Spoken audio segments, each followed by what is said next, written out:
Entonces, hablar de que una democracia es algo fijo o firme no va a ser, va a estar en constante evolución.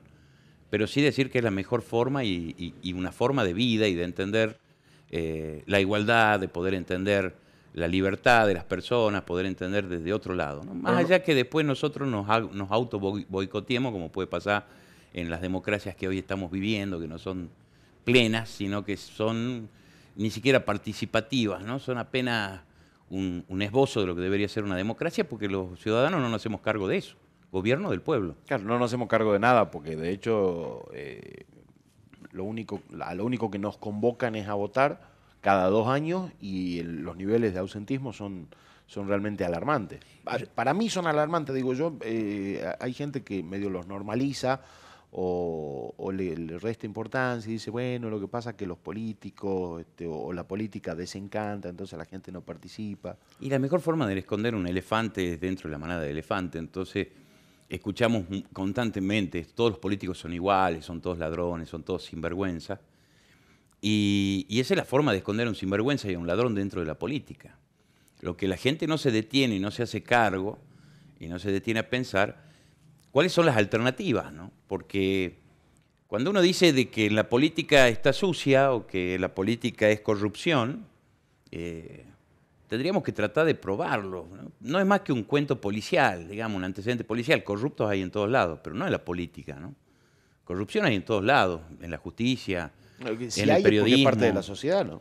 porque la sociedad tiene un nivel difícil de entender a veces. Se hizo un estudio y se hablaba de la anomia. Anomia quiere decir una sociedad que no respeta las normas.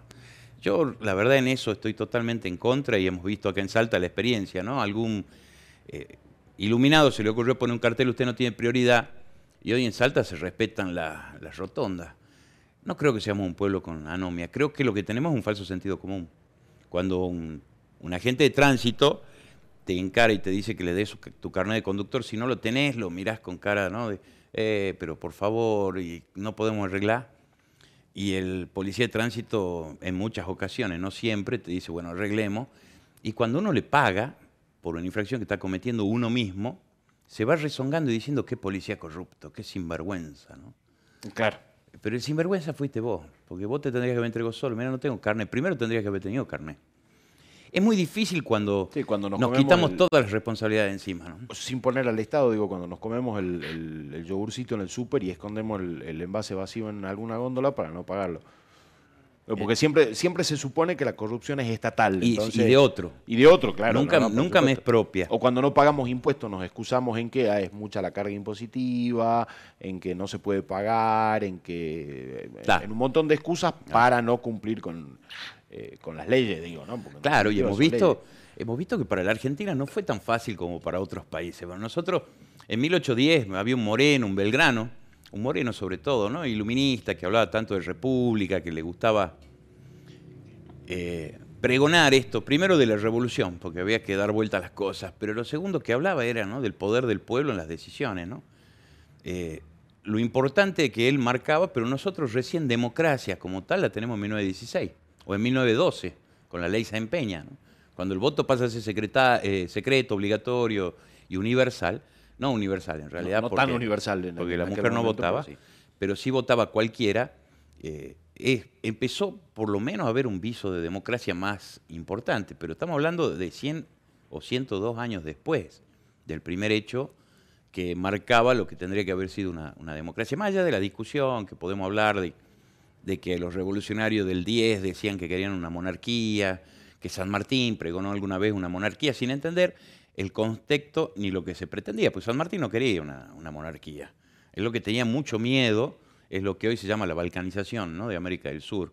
En ese momento decía, nos vamos a llenar de republiquetas, cada uno con su presidente, y vamos a perder la fuerza de una misma identidad, de una misma historia, de un mismo lenguaje, y le vamos a poner fronteras solo por mezquindad. Entonces decía, la figura de un rey es más fuerte, por lo menos por un tiempo tengamos la figura de un rey.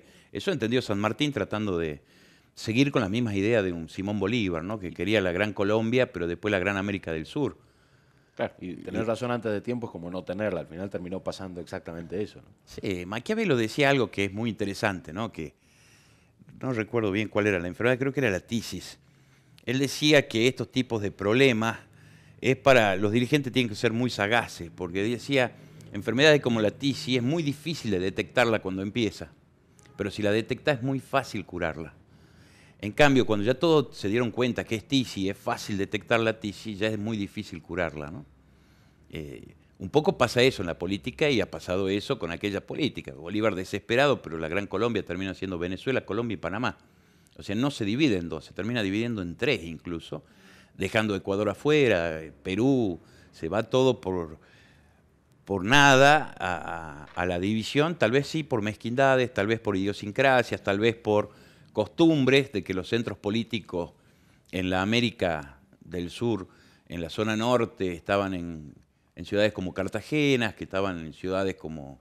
que iba cambiando un poco la geografía, ¿no? Nosotros la Ciudad de los Reyes en Lima y el Virreinato del Río de la Plata con su importante puerto que no tenían los mismos intereses, porque el puerto de Lima, el Callao, existía para llevar las riquezas a la metrópoli.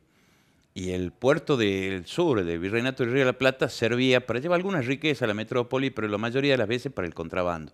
Eran intereses que estaban en pugna y no queríamos que nos controlen y nosotros controlarlos non santo. Creo que tiene que ver con muchas cosas, pero nos costó mucho la democracia en la Argentina.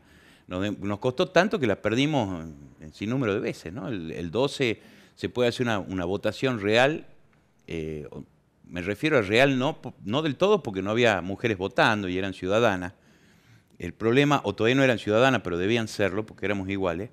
El problema está en que igualaba en el sentido de decir no tiene que haber un voto cantado y alguien que te esté marcando, ¿no? Porque recordemos, por ahí la gente no lo sabe, pero cuando se votaba antes del 12, cuando no era secreto el voto, un presidente de mesa iba llamando a los ciudadanos uno por uno y preguntándole por quién votaba.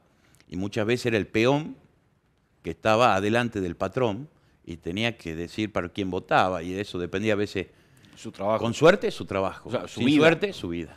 Su vida. Entonces era complejo. Esto lograba, hubo millones de denuncias en Salta, escondidos sobre los cielos rasos, que te acordás los techos eran altos en las escuelas, y los cielos rasos de tela. Yo llegué a conocer a uno que le habían pegado un tiro de arriba del cielo raso por haber votado lo que no era, porque había uno que estaba mirando si votaban lo que el patrón les había pedido y si no te hacían el tiro desde arriba del cielo raso. En Güemes pasó eso.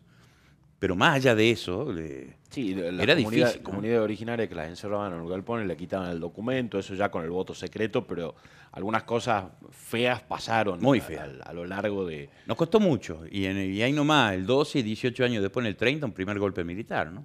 Un salteño, José Félix Uriburu, apoyado por gran parte del ejército, derrocan al peludo. Le decían así, el peludo.